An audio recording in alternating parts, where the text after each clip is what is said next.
достор, легализация боюнча сонун жаңылык. Урматтуу президентибиз мына указын чыгарды, легализация кылып берем деди. Ошол боюнча бүгүн Жибек жолуда УКМКнын имаратында Камчы Кыдыршаевичтин төраганын катышуусу менен бүгүн сонун жеңилдиктер болду. Алар кандай? Эң биринчи эле урматтуу төрага Камчы Кыдыршаевич 100 000 сомдон 50 000 сомго эки объемго чейинки унааларды баасын түшүрдү. Достор, 100 000 сом эмес, 50 000 сом төлөйсүздөр. Кудайга шүгүр сонун болду. Бул эки объем же эки объемдон ылдый болсо. Эки объем 2-1, 2-2, 2-3 болсо алар 100 000 сом боюнча калды. Экинчи сонун жаңылык достор, лабораториядагы жанакы 2800 сомдон башталып баасы 1000 сомго түштү. Бардыгына. Бул сонун нерсе. Үчүнчү сонун жаңылык, жанакы штрафстоянкалар билесиздер, таможня бир күндө 500 сом болчу. Андан 100 сомго түшкөн болчу. Ошону Камчы Кыдыршаевич 50 сомго дагы бүгүн түшүрдү. Дагы бир сонун жаңылык, чек арадан алуучу 2 жума күтүүчү справканы жок кылды. Такыр керек эмес, достор.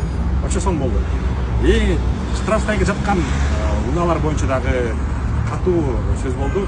Ал боюнча дагы жетекчилик тараптан тапшырма берилип, буюрса мына эмки жуманын башынан баштап, Кудайым буюрса машинаңыздар чыгып баштайт. Кантип чыгат? Штрафстоянка жаткан унаалар боюнча айтайын, инструкциясы бир аз башкачараак.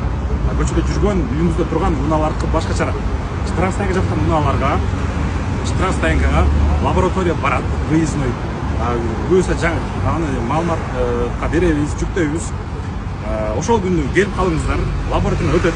Өткөндөн кийин штрафстоянка жаткан 1000 машинанын айдоочулары гана облустук ГКМБнын управлениясына барасыздар.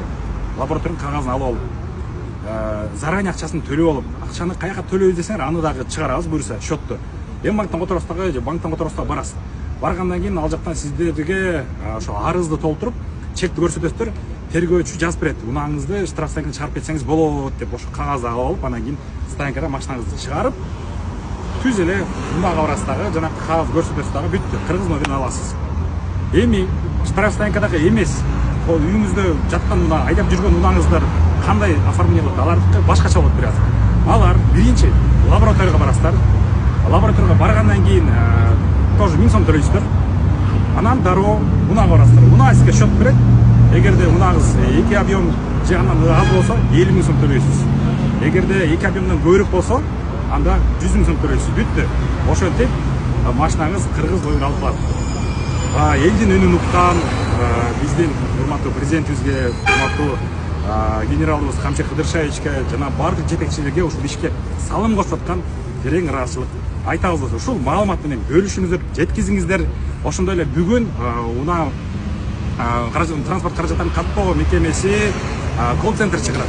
Ошол телефон аркылуу дагы каякта лаборатория бар, кантип документтер чогултум, баарын телефон аркылуу чечип алып, анан келсеңиздер болот. Дагы бир нерсе, ушунча бизге айдоочуларга навстречу барып атат бийлик. Мыйзамдаштырып туруп көчөгө чыгып айдайлык.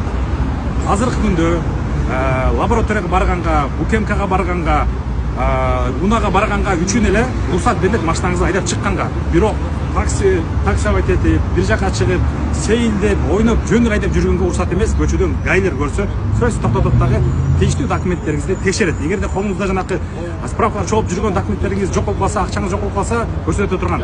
Анда штрафстоянкага кирип кетесиздер. Ушул боюнча дагы бүгүн тапшырма берилди, ошон үчүн келиңиздер. Урматты айла сыйлайлык, ыраазычылыкты билдирелик жана ошондой эле мыйзамды сактайлык. Буюрса, эмки жуманын башында чыгыңыздар. Ушул жума пока кое туруңуздар. Эмки жуманын башынан баштап толук кандуу легализация башталат, азыркы жеңилдетилген тип менен. Рахмат.